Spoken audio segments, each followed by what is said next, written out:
बात करेंगे जहां बिजली विभाग में हड़ताल का दौर जारी है। इंजीनियर माने तो हैं मगर कर्मचारियों का धरना अभी भी चल रहा है। विद्युत तकनीकी कर्मचारियों ने आज अनोखा प्रदर्शन किया है। डिस्कॉम प्रशासन के खिलाफ विलाप करते हुए अपना विरोध दर्ज कराया है और सांकेतिक तौर पर रो रो कर विलाप करते हुए विरोध दर्ज कराया गया है बिजली कर्मचारियों की तरफ से। राजस्थान विद्युत तकनीकी कर्मचारी एसोसिएशन के बैनर तले यह धरना चल रहा है और इस दौरान ये एक अलग ही किस्म का विरोध प्रदर्शन विलाप करते हुए रोते रोते यहां इन विद्युत कर्मचारियों ने अपनी मांगों को मनवाने के लिए यह प्रदर्शन किया है।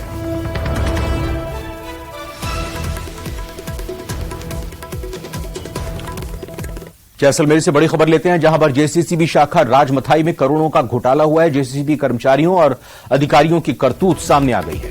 स्वामी जी की ढाणी समेत कई जीएसएस के व्यवस्थापक और अध्यक्ष ने बड़ा घोटाला किया है। फर्जी बीमा करके अपने चहेतों के खाते में एक एक व्यक्ति के खाते में लाखों की राशि वहां पर ट्रांसफर की। जमीन मालिक के अलावा दूसरों के खातों में राशि डाली गई है। राजमथाई बैंक मैनेजर ने इस मुद्दे पर चुप्पी साधी हुई है। किसानों के नाम पर बड़ा फर्जीवाड़ा किया गया है। किसानों ने मैनेजर उच्च अधिकारियों की मिलीभगत का भी आरोप लगाया है।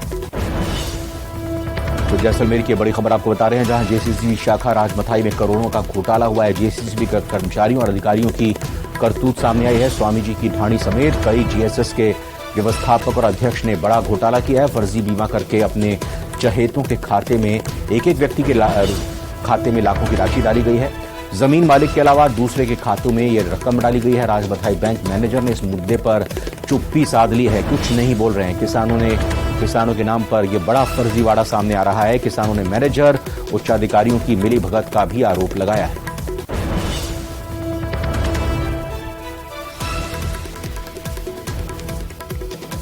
खिलाफ कराई ये मामला कृषि भूमि से संबंधित लोगों का जो कृषि प्रधानमंत्री बीमा आता है वो बीमा इन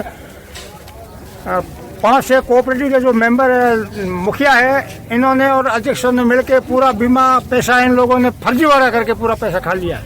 कितने करोड़ का घोटाला हुआ आपके साथ? लगभग अब पूरा तो हम आंकड़ा नहीं बता सकते, तो आइडिया यही है कि 5-7 करोड़ हुआ ही हो।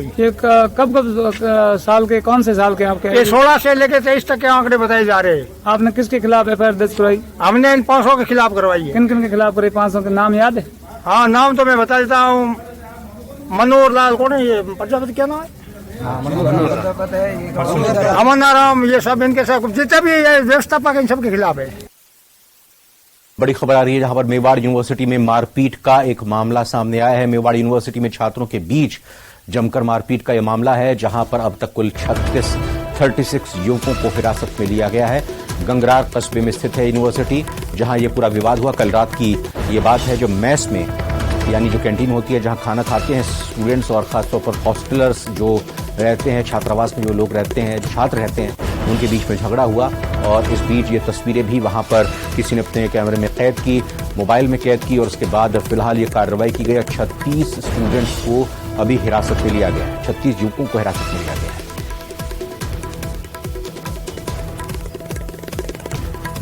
तो ये आपको मेवाड़ यूनिवर्सिटी में जो मारपीट के मामले की कल खबर आई थी उसके बारे में अपडेट हम दे रहे हैं। चित्तौड़गढ़ से बड़ी खबर है जहां मेवाड़ यूनिवर्सिटी में मारपीट हुई थी।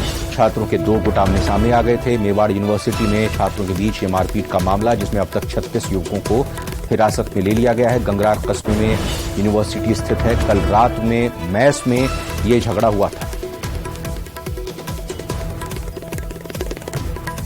तो तस्वीरें आपके सामने है। ये एक तरह से कहें कि जो खेल का मैदान यहाँ यूनिवर्सिटी का है वो जंग का मैदान बन गया था। कैसे वहां अफरा तफरी सिमट गई थी। 2 गुट छात्रों के एक छोटी सी बात को लेकर इस तरह से एक दूसरे को मारने मरने पर उतारू हो गए। जबरदस्त यहाँ इन दोनों पक्षों के बीच में, इन दोनों ही गुटों के बीच में, छात्रों के दोनों गुट हैं, इनमें झड़प हुई। फिलहाल 36 युवकों को हिरासत में लिया गया। इधर उदयपुर में कांग्रेसी कार्यकर्ता आपस में भिड़ गए हैं। दावेदारों के शक्ति प्रदर्शन के दौरान यह हंगामा हुआ। मंत्री मुरारीलाल मीणा और भजनलाल जाटव के सामने धक्का मुक्की हुई है। दिनेश रिमारी और राजीव सुहालका के समर्थकों के बीच यह हंगामा हुआ। कड़ी मशक्कत के बाद पुलिस ने समर्थकों को अलग कर दिया है। समर्थकों ने मंत्री की गाड़ियों के सामने झड़प की। सूचना केंद्रों में दोनों गुटों में झड़प हुई।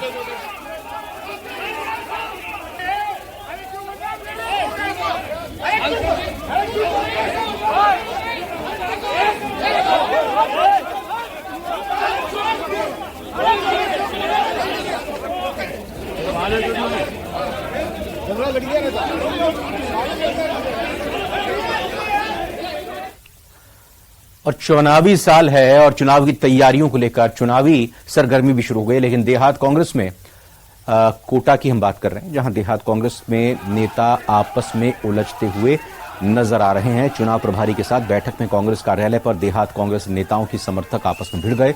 निर्वाचन कमेटी सदस्य गोविंद राम मेघवाल और आईसीसी सचिव जुबैर खान समेत अन्य पदाधिकारी चुनाव की तैयारी को लेकर बैठक ले रहे थे। इस बैठक के दौरान देहात कांग्रेस के नेताओं के बीच आपसी खींचतान नजर आई, जहां नेताओं के समर्थक आपस में ही भिड़ रहे थे, एक दूसरे के खिलाफ नारेबाजी कर रहे हैं।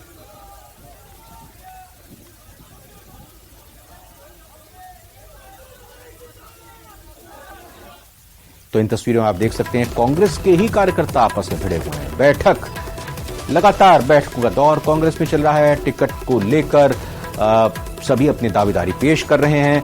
उदयपुर की भी आपको खबर इससे पहले दिखाई। कोटा की तस्वीरें आपके सामने हैं। यहां कांग्रेस के कार्यकर्ता आपस में उलझते हुए, आपस में भिड़ते हुए देखने को सामने देखने को इनको मिल रहा है। और इसके अलावा ये लगातार एक तरह से कहें कि जब इस तरह की तस्वीरें चाहे कोटा या उदयपुर में सामने आ रही हैं तो कांग्रेस के लिए एक चिंता का सबब कही जा सकती है। जयपुर के जेसीटीएसएल से बड़ी खबर आपको बता दें, यहां सिटी ट्रांसपोर्ट लिमिटेड ने 24 ड्राइवरों को ब्लैक लिस्टेड किया है। ब्लैक लिस्टेड ड्राइवर पर दुर्घटना करने और लापरवाही का आरोप लगा है। जेसीटीएसएल के विशेष अधिकारी ने इस संबंध में आदेश जारी किए हैं। संबंधित कंपनियों को ब्लैक लिस्टेड ड्राइवर्स की लिस्ट भेज दी गई है। सिटी ट्रांसपोर्ट लिमिटेड बसें अब ये ड्राइवर नहीं चला सकेंगे। परिवहन विभाग से इस संबंध में लाइसेंस निलंबित करने की सिफारिश भी की गई है। तो बड़ी खबर जयपुर से बता रहे हैं, जहां पर जेसीटीएसएल से ये बड़ी जानकारी निकलकर सामने आ रही है, जहां पर सिटी ट्रांसपोर्ट लिमिटेड ने 24 बस ड्राइवर्स को ब्लैक लिस्टेड किया है, उनको काली सूची में डाला है।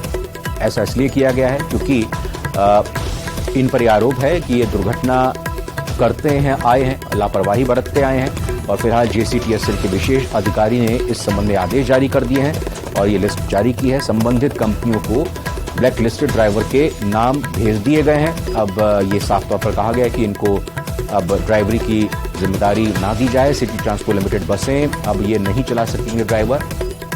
परिवहन विभाग से भी लाइसेंस निलंबित करने की सिफारिश की गई है। तो एक तरह से कहें तो जेसीटीएसएल की तरफ से ये बड़ी कार्रवाई